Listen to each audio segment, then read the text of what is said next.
veux du pain? Tu veux du pain? Coucou Elisabeth. Salut Elisabeth. Bonjour Marc et Sabrina. Aujourd'hui, on a préparé un podcast pour nos auditeurs. Ah oui, aux petits oignons, le podcast. Et aux petits poivrons. Alors, Elisabeth, pourquoi ne pas parler de toi aujourd'hui? Marc et moi, nous allons t'interviewer. Et si tu pouvais nous raconter ton enfance, ta jeune enfance, je pense à Dijon. Si vous pensez que ça peut être d'un intérêt quelconque pour nos auditeurs, pourquoi pas?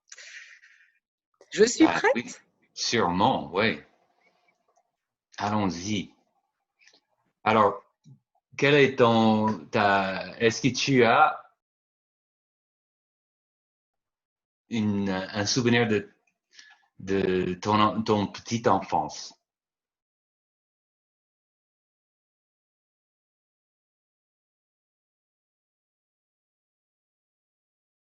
Ta petite enfance.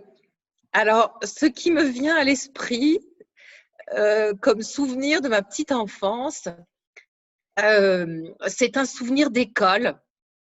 On dit que les souvenirs de la petite enfance, les souvenirs qui restent, qui marquent, ce sont ceux qui ont été un peu traumatisants. Et ce qui m'est venu à l'esprit quand tu m'as posé la question, c'est j'étais à l'école, j'avais 4 ans, et la maîtresse est arrivée en faisant de gros yeux. Elle faisait les gros yeux. Et elle tenait à la main une lettre. Et cette lettre était une invitation d'une camarade de classe qui m'invitait à son anniversaire. Et la maîtresse avait trouvé cette invitation derrière les petits casiers où on rangeait nos chaussures, nos écharpes, nos gants, l'hiver. Et donc, je n'avais pas donné cette invitation à mes parents. Je l'avais perdue et je n'avais pas pu assister à l'anniversaire. Et la maîtresse m'a grondée parce que je n'avais pas donné l'invitation à mes parents. Je n'avais pas été responsable. Et je revois très bien ces gros yeux. Hein, on dit la maîtresse fait les gros yeux. Faire les gros yeux à quelqu'un, à un enfant en particulier. Donc voilà, c'est ce souvenir qui m'est venu à l'esprit. Oh, comme c'est drôle, Elisabeth. C'est vrai que les maîtresses, les maîtres font figure d'autorité pour un enfant, pour un petit enfant ou pour une petite enfant comme tu l'étais, n'est-ce pas? Complètement. Et moi, j'ai intégré que je n'étais pas une personne responsable parce que j'avais perdu l'invitation à l'anniversaire de Valérie Pichotin. Ah, alors, est-ce que ce traumatisme a duré ta vie durant? Est-ce que tu te sens toujours irresponsable? J'ai fait des progrès, j'ai travaillé et j'ai compris que c'était un introject.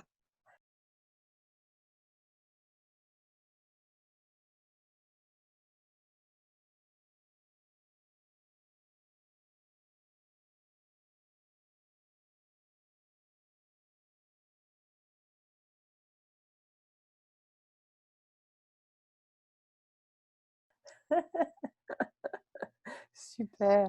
Mais tu as perdu 2 fois là-dedans parce que tu as été grondé et tu n'as pas pu assister à l'anniversaire. Mais complètement, complètement.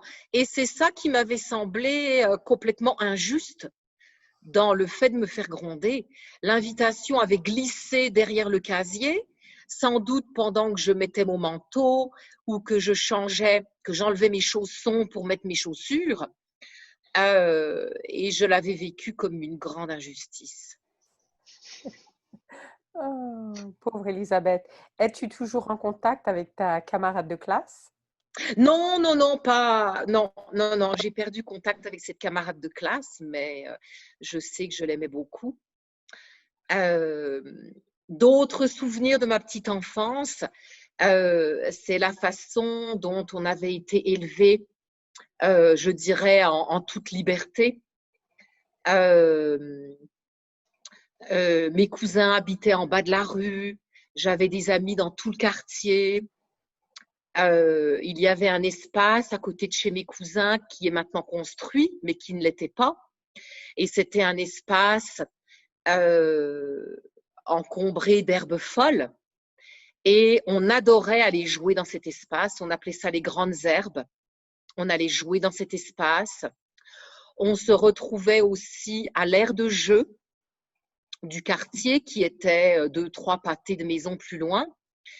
Et même adolescent, on se retrouvait là et on s'asseyait sur la balançoire et on se faisait sauter comme ça. Et on appelait ça faire des tapes-cul. Donc, on se retrouvait à l'aire de jeu, un jeune adolescent, pour faire des tapes-cul. Et bien sûr, on discutait de tout ce dont les adolescents discutent, mais c'était notre repère. Et quand je pense à la façon dont j'élève ma fille et les précautions que je prends, je ne l'ai jamais vraiment laissée en liberté dans le quartier. Je l'ai laissée rencontrer ses amis qui habitent 2, 3 maisons plus bas, mais ils se retrouvent chez nous ou chez eux. Je trouve qu'on ne vit plus dans la même époque où, oui, on pouvait aller ici et là. On est beaucoup plus conscient des dangers qui courent les rues. Alors, la vraie question, c'est est-ce qu'il y a danger qui court les rues ou est-ce que c'est nous qui avons changé par rapport à la culture et à ce qu'on entend, etc. quoi. Parce que je pense qu'il y a danger qui court les rues et je pense que le danger courait les rues autrefois aussi, mais on n'était effectivement pas aussi informés. Maintenant, on a beaucoup plus conscience de ce qui se passe et du fait que c'est une réalité. Donc, c'est plutôt une prise de conscience qui me semble saine. Je ne me considère pas comme paranoïaque, mais j'estime que c'est mon rôle de parent que de mesurer le risque. Et bon, c'est la façon que j'ai choisie pour l'éducation de ma fille. Est-ce que tu habitais au centre-ville de Dijon? Non, je n'étais pas à Dijon. J'habitais, alors on dit toujours Dijon, mais j'habitais Talent. Et Talent, c'est une petite ville juste à la périphérie de Dijon, une petite ville résidentielle. Et qui s'est beaucoup construite depuis. Quand mes parents ont emménagé à Talent, après avoir habité à Dijon avec 2 jeunes enfants pendant 2, 3 ans, je crois, tout l'espace derrière chez eux n'était pas construit. C'était des vergers. C'était des vergers. Mais c'était catalogué ZAC. C'est-à-dire, ZAC, c'est l'acronyme pour zone à construire. Et on se promenait donc beaucoup en liberté dans ces vergers. On trouvait des fossiles. C'était assez merveilleux, assez magique. Et puis, cette zone a été construite. Et maintenant, derrière, chez mes parents, passe un boulevard. Et derrière ce boulevard, il y a des immeubles, une zone commerciale, un centre commercial avec des boutiques, encore des immeubles, et puis le collège auquel je suis allée. Donc, ce collège était accessible à pied. J'y allais à pied avec mes frères et sœurs et les autres camarades du quartier. Comme la maison de mes parents était celle qui était la plus proche du boulevard qu'il fallait traverser, on se retrouvait chez mes parents. C'était le lieu de rendez-vous. Tous les jeunes du quartier arrivaient chez mes parents et on allait ensemble au collège. Et je me souviens des matins d'hiver où la route était glacée et on formait une grande chaîne, on se tenait tous la main pour naviguer la route verglacée. Donc ça, ce sont de bons souvenirs. Et puis, on allait au collège et on revenait à midi. La plupart d'entre nous revenions à midi manger à la maison. C'était moins cher que de manger à la cantine. Et rappelons-nous qu'à cette époque, ça a beaucoup changé maintenant, mais on avait ce qu'on appelait entre midi et deux. Entre midi et deux, c'était les 2 heures qui séparaient les cours du matin des cours de l'après-midi. Donc, on avait cours de 8 heures à midi et ensuite de midi à 5 heures. Et moi, nous, comme on était à 10 minutes de la maison, on revenait. Donc, ma mère nous nous préparait le déjeuner de midi.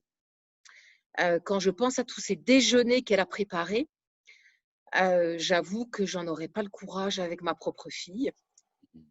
Donc, je lui suis immensément reconnaissante. On arrivait et on n'avait qu'à se mettre les pieds sous la table. C'était prêt. Ma copine Virginie, qui habitait dans le pâté de maison d'à côté, revenait et le repas n'était pas prêt. Et elle disait à sa mère, « Maman, chez Elisabeth, quand elle revient de l'école, le repas est prêt. » Et sa mère lui disait, « Oh ben oui, oui, mais j'ai eu d'autres choses à faire. » Oh, donc, tu n'as pas subi la cantine? Non, j'ai pas subi la cantine. Je l'ai subi un petit peu quand j'étais à l'école primaire. Juste un petit peu parce que, bon, là, je n'y allais pas à pied, mais c'était pas très loin en voiture. Et mon père nous déposait le matin en allant travailler. Ma mère venait nous chercher à midi. Mon père rentrait de son travail à midi aussi. Et c'est lui qui nous redéposait à 14 heures avant de retourner à son travail. Donc, je l'ai subi un petit peu quand ma mère a été enceinte de ma dernière sœur, de la Benjamine de la famille. Et je garde un souvenir assez encore traumatisant de cette cantine parce que nous devions manger tout ce que nous avions dans notre assiette. Et je n'étais pas une enfant difficile, mais je n'aimais pas et je n'aime toujours pas les betteraves rouges. À la cantine, nous avions notre propre serviette en tissu et un porte-serviette pour ranger notre serviette en tissu. Et un beau jour, on nous a servi des betteraves rouges. C'était plus que je ne pouvais en supporter. Et j'ai bien regardé que personne ne me voyait. Et j'ai mis toutes les betteraves rouges dans mon porte-serviette. Elles sont restées dans mon porte-serviette jusqu'à ce que je ne mange plus à la cantine. Alors, je ne sais pas combien de temps cette période a duré, peut-être 1 mois. Ça n'a pas été pendant toute la durée. Je crois que c'était plutôt après que ma mère ait accouché. Elle a eu besoin d'un peu de temps où elle pouvait s'occuper uniquement du bébé. Et quand le porte-serviette est revenu à la maison, il était moisi. Moi, j'ai un souvenir similaire avec du museau. Mais c'est vrai qu'on était obligé de manger tout ce qu'on nous donnait. On ne pouvait pas sortir de table. Et je peux vraiment… On ne pouvait pas sortir de table, Sabrina. Il fallait tout manger. Et là, j'ai décidé que non, c'est pour ça que j'ai dit subir. C'est pour cela que j'ai dit subir la cantine. Oui. Subir la cantine, exactement.